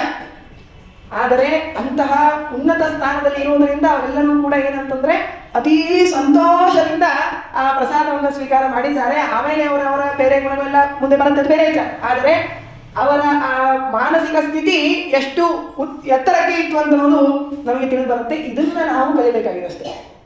ಹೀಗೆ ನಮಗೆ ನೋಡಿ ಏನಂತಂದ್ರೆ ಇಂತಹ ಸಂತೋಷ ಗಳಿಗೆಗಳನ್ನೇ ನಾವು ಏನಂತಂದ್ರೆ ಈ ರೀತಿಯಾದ ನಮ್ಮಲ್ಲಿರುವಂತಹ ದೋಷಗಳಿಂದ ಅದನ್ನ ಆ ಕಾರ್ಯಕ್ರಮಗಳನ್ನ, ಶುಭ ಮುಹೂರ್ತಗಳನ್ನ ನಾವು ಅದನ್ನ ಕೆಟ್ಟದಾಗಿ ಪರಿಣಾಮಿಸಿಬಿಡ್ತೀವಿ. ಹೀಗೆ ಭಗವತ್ ಪ್ರಸಾದ, ಭಗವಂತ ಈ ರೀತಿಯಾಗಿ ಕೊಡ್ತಾ ಇದ್ದಾನೆ, ಕೊಡಿಸ್ತಾ ಇದ್ದಾನೆ, ಎಲ್ಲರಲ್ಲಿ ಇರುವಂತಹ ಪರಮಾತ್ಮ ಮಾಡಿದ್ದಾನೆ, ಮಾಡಿಸ್ತಾ ಇದ್ದಾನೆ, ಸಮಕರ್ತ ಅಂತ ಹೇಳಿ ಒಂದು ಬಾರಿ ಚಿಂತನೆ ಮಾಡಿದ್ರೆ ಆಗ ಆಗುವಂತಹ ಮನಸ್ಸಿಗೆ ನೆಮ್ಮದಿ, ಆ ಸಂತೋಷಕ್ಕೆ ಎಡೆನೇ ಇರುವುದಿಲ್ಲ. ಅದನ್ನ ನೀವು ಕಲೀರಿ ಅಂತ ಹೇಳಿ ಈ 3 ಜನ ಸ್ತ್ರೀಯರು ನಮಗೆ ತಿಳಿಸಿಕೊಡ್ತಾ ಇದ್ದಾರೆ. ಹೀಗೆ ಪ್ರಸಾದ ವಿತರಣೆ ಆಗಿದೆ. ಆಮೇಲೆ ಬ್ರಹ್ಮದೇವರು ಕೂಡ ಎಲ್ಲ ದೇವತೆಗಳಿಗೆ ಆಜ್ಞೆ ಮಾಡಿದ್ರಂತೆ, ಎಲ್ಲ ದೇವತೆಗಳು ನೀವು ಪ್ರಾಣಿಗಳಾಗಿ, ವೃಕ್ಷಗಳಾಗಿ, ಎಲ್ಲರೂ ಕೂಡ ಮನುಷ್ಯರಾಗಿ ಕೂಡ ಅವತಾರ ಮಾಡಬೇಕು ಅಂತ ಹೇಳಿದ್ದಾರೆ. ಅದರಲ್ಲಿ ಏನಂತಂದ್ರೆ ಈ ಪ್ರಾಣಿ, ಪಕ್ಷಿ ಮತ್ತು ವೃಕ್ಷಗಳು ಏನಾಗಿ ಹುಟ್ಟಿದ್ರು ಅವರೆಲ್ಲರೂ ಕೂಡ ರಾಮನ ಅವತಾರಕ್ಕಿಂತ ಮುಂಚೆನೆ ಅವರೆಲ್ಲರೂ ಕೂಡ ಅವತಾರ ಮಾಡಿದ್ದಾರೆ. ಮನುಷ್ಯರಾಗಿ ಯಾವ ದೇವತೆಗಳು ಹುಟ್ಟಿದ್ದಾರೋ, ಅವತಾರ ಮಾಡಿದ್ದಾರೋ ಅವರು ಮಾತ್ರ ರಾಮನ ಅವತಾರದ ಅನಂತರದಲ್ಲಿ ಅವರು ಅವತಾರ ಮಾಡಿದ್ದಾರಂತೆ. ಹೀಗೆ ಎಲ್ಲ ದೇವತೆಗಳು, ಜಾಂಬವಂತ, ಹನುಮಂತ, ವಾಲಿ, ಸುಗ್ರೀವ, ಅಂಗದ, ಸುಷೇಣ, ವಿಶ್ವಕರ್ಮ, ಹೀಗೆ ಎಲ್ಲರೂ ಕೂಡ ಇವರೇ ಎಲ್ಲ ದೇವತೆಗಳ ಅಂಶರು. ಜಾಂಬವಂತ ಯಮ, ವಾಲಿ, ಸುಗ್ರೀವ, ಇಂದ್ರ, ಸೂರ್ಯರು, ತಾರಾ ಅವನ ಹೆಂಡತಿ ಅವಳು ಶಚಿದೇವಿ, ಹೀಗೆ ಎಲ್ಲ ದೇವತೆಗಳು ಅನೇಕ ವಿಧವಾಗಿರುವಂತಹ ಕಪಿ ಇತ್ಯಾದಿ ರೂಪಗಳಿಂದ ತಾವು ಅವತಾರಗಳನ್ನೆಲ್ಲ ಮಾಡಿದ್ದಾರೆ. ಇಷ್ಟೆಲ್ಲ ದೇವತೆಗಳ ಅವತಾರ ಆದ ಮೇಲೆ ಅಲ್ಲಿ ಆ ಕೌಸಲ್ಯ ಸುಮಿತ್ರೆಯವರಿಗೂ ಕೂಡ ಅವರಿಗೂ ಕೂಡ ಗರ್ಭಧಾರಣೆ ಆಗಿದೆ. ಅವರೆಲ್ಲರೂ ಕೂಡ ಕ್ರಮೇಣ ಮೊದಲಿಗೆ ಕೌಸಲ್ಯಾದೇವಿಯಲ್ಲಿ ಪರಮಾತ್ಮ ತಾನು ವೈವಸ್ವತ ಮನ್ವಂತರ ತ್ರೇತಾಯುಗ ಚೈತ್ರ ಮಾಸ ಶುಕ್ಲ ಪಕ್ಷ ನವಮಿ ದಿನ ಪುನರ್ವಸು ನಕ್ಷತ್ರ ಗುರು ಮತ್ತು ಚಂದ್ರ ಈ ರಾಶಿಗಳು ಗುರು ಮತ್ತು ಚಂದ್ರ ಇವರು ಉದಯ ಆಗುವಂತಹ ಕಾಲದಲ್ಲಿ ಮತ್ತು ಕರ್ಕಲಗ್ನ ಇತ್ತು. ಮಂಗಳ ಬುಧ ಗುರು ಶುಕ್ರ ಶನಿ ಈ ಗ್ರಹಗಳೆಲ್ಲವೂ ಕೂಡ ತಮ್ಮ ಉಚ್ಚ ಸ್ಥಾನದಲ್ಲಿ ಇದ್ವು. ಅಂತಹ ಒಂದು ಉತ್ತಮವಾಗಿರುವಂತಹ ಮುಹೂರ್ತದಲ್ಲಿ ಆ ವೈರಾಸಿ ಸ್ವಕಲಯ ಕೌಸಲ್ಯಾಯ ಪರಪುಮಾನ್ ಅಂತಹ ಶುಭ ಮುಹೂರ್ತದಲ್ಲಿ ಪರಮಾತ್ಮ ಸ್ವಾಮಿ ಆ ರಾಮಚಂದ್ರನಾಗಿ ಪರಮಾತ್ಮ ತಾನು ಅವತಾರವನ್ನು ಮಾಡಿದ್ದಾನೆ. ಆಮೇಲೆ ಭರತ ಲಕ್ಷ್ಮಣ ಭರತ ಶತ್ರುಘ್ನ ಇವರೆಲ್ಲರೂ ಕೂಡ ಕ್ರಮೇಣ ಅವತಾರ ಮಾಡಿದ್ದಾರಂತೆ. ಹೀಗೆ ಆ ಎಲ್ಲ ರೂಪದಿಂದ ಅಲ್ಲಿಯೂ ಕೂಡ ಪ್ರದ್ಯುಮ್ನ ಸಂಘರ್ಷ ಅನಿರುದ್ಧ ರೂಪದಿಂದ ಪರಮಾತ್ಮ ಅಲ್ಲಿ ಒಬ್ಬೊಬ್ಬ ಲಕ್ಷ್ಮಣ ಭರತ ಶತ್ರುಘ್ನರಲ್ಲಿ ತಾನು ಇದ್ದ ಅಂತನ್ನೋದನ್ನೆಲ್ಲ ವಿಚಾರಗಳನ್ನು ಹೇಳ್ತಾರೆ. ಹೀಗೆ ಏನಂತಂದ್ರೆ ಈ ಕೌಸಲ್ಯ ದೇವಿಯಲ್ಲಿ ಆ ಪರಮಾತ್ಮ ತಾನು ಅವತಾರ ಮಾಡಿದ್ದಾನೆ. ಇದಕ್ಕೆ ನಮಗೆ ತಿಳಿಯುವುದೇನು? ಪರಮಾತ್ಮ ಅವತಾರ ಮಾಡಿದ, ನಾವು ಕೂಡ ನಮ್ಮ ಮನಸ್ಸಿನಲ್ಲಿ ಪರಮಾತ್ಮನನ್ನ ಅವತಾರ ಮಾಡಿಸ್ಬೇಕಾಗಿದೆ. ಅವತಾರ ಅಂತನ್ನೋದೇನಂತಂದ್ರೆ ಅವತಾರ ಮೇಲೆ ಇರುವಂತಹ ಪರಮಾತ್ಮ ಅವನು ನಮಗಾಗಿ ತರಣ ಮಾಡೋದು, ಕೆಳಗಡೆ ಬರುವುದು, ನಮ್ಮ ಮಂದಿರದಲ್ಲಿ ಬಂದು ವಾಸ ಮಾಡಬೇಕಾಗಿದೆ. ಅದೇ ಅವತಾರ. ಅದನ್ನ ಮಾಡಬೇಕಾಗಿತ್ತು ಅಂತಂದ್ರೆ ಹೇಗೆ ಇರಬೇಕು ಅಂದ್ರೆ ಕೌಸಲ್ಯ ದಶರಥರಂತೆ ನಾವು ಆಗಬೇಕು. ಶುದ್ಧಾಂತಕರಣ. ಇಲ್ಲಿ ಇಷ್ಟೆಲ್ಲ ಶಿಸ್ತಾಗಿ ಚಾಪೆಗಳನ್ನು ಹಾಸಿ ಅದಕ್ಕಿಂತ ಮುಂಚೆ ಬಳೆದು ಒರೆಸಿ ಎಲ್ಲ ಶಿಸ್ತಾಗಿ ತಯಾರು ಮಾಡಿದ್ದಾರೆ ಅಂತನ್ನೋದಕ್ಕಾಗಿ ನೀವೆಲ್ಲ ಬಂದು ಕುಳಿತಿದ್ದೀರಿ. ಹಾಗೆ ಒಂದು ವೇಳೆ ಇಲ್ಲಿ ಕಸನೇ ಇರ್ತಿತ್ತು ಅಂತಂದ್ರೆ ಬರ್ತಿದ್ದ ಕೂಡ್ಲಿಕ್ಕೆ ಮನಸ್ಸಾಗ್ತಿತ್ತ? ಆಗುವುದಿಲ್ಲ. ಸಾಮಾನ್ಯ ಒಬ್ಬ ಮನುಷ್ಯ ನಾನೇ ಈ ರೀತಿಯಾಗಿ ವಿಚಾರ ಮಾಡ್ತೀನಿ, ನಾನು ಕೂಡುವಂತಹ ಸ್ಥಳದಲ್ಲಿ ಶುದ್ಧಿ ಇರಬೇಕು. ಹಾಗೆ ಸ್ವಯಂ ಪರಮಾತ್ಮ ತಾನು ಬಂದು ಕೂಡಬೇಕು, ಅವತಾರ ಮಾಡಬೇಕು ಅಂತಂದ್ರೆ ಆ ದಶರಥ ಕೌಸಲ್ಯರ ಮನಸ್ಸು ಎಷ್ಟು ಶುದ್ಧ ಆಗಿರ್ಲಿಕ್ಕಿಲ್ಲ. ಅಂತಹ ಶುದ್ಧತೆ ಇದ್ದಾಗೇನೆ ಅಲ್ಲಿ ಪರಮಾತ್ಮ ತಾನು ಅವತಾರ ಮಾಡಿದ್ದಾನೆ. ಹಾಗೆ ಏನಂತಂದ್ರೆ ನಮ್ಮ ಮನಸ್ಸಿನಲ್ಲಿಯೂ ಕೂಡ ನಾವು ಪರಮಾತ್ಮನನ್ನ ತಂದು ಕೂಡಿಸಬೇಕಾಗಿತ್ತು ಅಂತಂದ್ರೆ ಈ ರೀತಿಯಾಗಿ ಯಜ್ಞವನ್ನ ಮಾಡಬೇಕು. ಯಜ್ಞ ಮಾಡೋದು ಅಂತಂದ್ರೆ ಎಲ್ಲ ಮತ್ತೆಲ್ಲ ಖರ್ಚು ಅದು ಇದೆ ಅಂತಂತಾರಲ್ಲ, ಅದು ಹೌದು. ಆದರೆ ಪಂಚಯಜ್ಞಗಳನ್ನ ಏನಂತಂದ್ರೆ ಗೃಹಸ್ಥರಿಗೆ ಪಂಚಯಜ್ಞಗಳನ್ನ ಹೇಳಿದ್ದಾರೆ. ದೇವಯಜ್ಞ, ಭೂತಯಜ್ಞ, ಪಿತೃಯಜ್ಞ, ವೈಷ್ಣದೇವ ಇತ್ಯಾದಿ ಏನು ಭೂತಯಜ್ಞ. ಈ 5 ಯಜ್ಞಗಳನ್ನ ಏನು ಹೇಳಿದಾರೋ ಅದನ್ನ ಮಾಡೋ. ಭೂತಯಜ್ಞ ಅಂತಂದ್ರೆ ಏನಿಲ್ಲ, ನೀವು ನಿಮ್ಮ ಮನೆಯಲ್ಲಿ ಸಕ್ಕರೆ ಇಟ್ಟಿರ್ತೀರಿ, ಅಕಸ್ಮಾತ್ ಏನೋ ಕೆಲಸ ಮಾಡೋದಕ್ಕಾಗಿ ಹೋಗಿ ಕೈ ಬಡಿತು ಚಲ್ತು, ಅವಸರದಲ್ಲಿ ಮನೆಯವರಿಗೆ ಆಫೀಸಿಗೆ ಕಳಿಸ್ಬೇಕಾಗಿದೆ ಅಂತೇಳಿ ಅದನ್ನ ತೆಗೆದು ಬಿಟ್ಟಿದ್ದೀರಿ. ಆ ಕ್ಷಣದಲ್ಲಿ ಇರುವೆ ಬಂದು ನಿಮ್ಮ ಸಕ್ಕರೆ ತಿಂತಾ ಇದೆ. ಅದನ್ನ ನೋಡಿ ಏನಂತಂದ್ರೆ ಕೈ ಮೀರಿ ಹೋಗಿರೋದೇ ಕೃಷ್ಣಾರ್ಪಣ ಅಂಥೇಳಿ ಅದನ್ನ ಭಗವಂತನಿಗೆ ಸಮರ್ಪಣೆ ಮಾಡುವುದೇ ಇದು ಭೂತಯಜ್ಞ. ಹೀಗೆ ಅನೇಕ ವಿಧವಾಗುತ್ತೆ ನಮಗೆ. ಅಂದ್ರೆ ಆಗ್ತಾ ಇರುವಾಗ ಅದು ನಮಗೆ ಈ ರೀತಿಯಾದ ಅನುಸಂಧಾನ ಇರಬೇಕು. ಹೀಗೆ ಪಂಚಯಜ್ಞಗಳನ್ನ ಮಾಡಿದಾಗ ಏನಂತಂದ್ರೆ ನಮ್ಮ ಮನಸ್ಸು ಶುದ್ಧ ಆಗತ್ತೆ. ಹೀಗೆ ಏನಂತಂದ್ರೆ ಮನಸ್ಸನ್ನ ಶುದ್ಧ ಮಾಡಿಕೊಂಡಾಗಲೇನೆ ಕೆಲವೆಲ್ಲ ಹೇಳ್ತಿರ್ತಾರೆ, ಅದು ನಾವೆಲ್ಲ ನಡೆಸ್ತೀವಿ, ನಾವು ಯಾವ ಬೇಕಾದಲ್ಲಿ ಕೂಡ್ತೀವಿ, ಹೇಳ್ತೀವಿ, ಮುಂದಿನೆಲ್ಲ ಎಲ್ಲ ಮಾಡ್ತೀವಿ, ನಮ್ಮ ಮನಸ್ಸು ಮಾತ್ರ ಬಹಳ ಶುದ್ಧದರಿ ಅಂತ. ಹೇಗೆ ಸಾಧ್ಯ? ಎಲ್ಲ ಕಡೆನೂ ತಿಂದು ಮಾಡಿ ಎಲ್ಲ ಮಾಡಿದಾಗ ಆಹಾರದಿಂದಲೇ ಮನಸ್ಸಾಗುವುದು, ಆಹಾರದ ಒಂದು ಭಾಗನೇ ಮನಸ್ಸಾಗುವುದು. ಎಲ್ಲವನ್ನು ಮಾಡಿ ನಾವು ಹೇಳಿರುವಂತಹ ಸಂಧ್ಯಾವಂದನೆಗಳು, ತುಳಸಿ ಪೂಜೆಗಳೆಲ್ಲ ಮಾಡೋದಿಲ್ಲ, ಮನಸ್ಸು ನಮ್ಮ ಶುದ್ಧದ ಅಂತ ಅದು ಸಾಧ್ಯನೇ ಇಲ್ಲ. ಹೇಗೆ ಅಂತಂದ್ರೆ ಇಲ್ಲೆಲ್ಲ ಕಸ ಇದೆ, ಅದನ್ನು ನೋಡಿ ಏನ್ರಿ ಶುದ್ಧದ ಬರ್ರಿ ಅಂತ ಹೇಳೋದು. ಹಾಗೆ ಏನಂತಂದ್ರೆ ನಮ್ಮ ಮನಸ್ಸು ಶುದ್ಧ ಆಗುವುದು ಯಾವುದರಿಂದ ಅಂದ್ರೆ ಕರ್ಮಗಳಿಂದ. ವಿಹಿತವಾಗಿರುವಂತಹ ಕರ್ಮಗಳನ್ನ ಮಾಡಿದಾಗೆ ಮನಸ್ಸು ಶುದ್ಧಿ ಆಗುವುದು. ಇವೆಲ್ಲವೂ ಕೂಡ ಏನಂತಂದ್ರೆ ನೆಪಗಳು, ನಮಗೆ ಮಾಡ್ಲಿಕ್ಕೆ ಆಗ್ತಾ ಇರಂಗಿಲ್ಲ, ಅದಕ್ಕಾಗಿ ಏನಂತಂದ್ರೆ ನಾವು ನೆಪಗಳನ್ನು ಹೇಳ್ಬೋದೀವಿ, ಆದ್ರೆ ಅದು ನಿಜ ಅಲ್ಲ. ಮನಸ್ಸು ಶುದ್ಧ ಆಗುವುದೇ ಯಾವುದರಿಂದ ಅಂತಂದ್ರೆ ಈ ರೀತಿಯಾಗಿ ಯಜ್ಞ ದಾನ ತಪಸ್ಸು ಇವುಗಳನ್ನೆಲ್ಲ ಮಾಡಿದಾಗ ಮನಸ್ಸು ಶುದ್ಧಿ ಆಗತ್ತೆ. ಆಗ ಆ ಶುದ್ಧವಾದ ಮನಸ್ಸಿನಲ್ಲಿ ಪರಮಾತ್ಮ ತಾನು ಬಂದು ಕೊಡ್ತಾನೆ. ಅದಕ್ಕೆ ದಾಸ ಹೇಳಿದ್ರೆ ಏನಂತಂದ್ರೆ ಎಷ್ಟು ಜನ್ಮದ ಪುಣ್ಯ ಬಂದು ಒದಗಿತೋ, ಎಷ್ಟು ಧನ್ಯರೋ ನಮ್ಮ ಗುರು ಹಿರಿಯರು, ಎಷ್ಟು ದೇವತೆಗಳು ನಮಗೆ ಹರಿಸಿದರೋ ದೃಷ್ಟಿಗೋಚರ ನಮ್ಮ ವ್ಯಾಸ ವಿಠಲವಲ್ಲ ಬಂದ ಮಾನಸಕ್ಕೆ. ಇಷ್ಟ ಆಗ್ಬೇಕು, ಎಷ್ಟು ಜನ್ಮದ ಪುಣ್ಯ ಇರಬೇಕು, ಗುರು ಹಿರಿಯರ ಅನುಗ್ರಹ ಇರಬೇಕು, ದೇವತೆಗಳ ಅನುಗ್ರಹ ಇರಬೇಕು. ಆಗ ಏನಂತಂದ್ರೆ ನಮಗೆ ವ್ಯಾಸ ವಿಠಲ ರಾಮ ಕೃಷ್ಣ ಏನಾಗ್ತಾನೆ ಅಂತಂದ್ರೆ ದೃಷ್ಟಿಗೋಚರನಾಗ್ತಾನೆ, ನಮ್ಮ ಮನ ಮಂದಿರಕ್ಕೆ ತಾನು ಬರ್ತಾನೆ.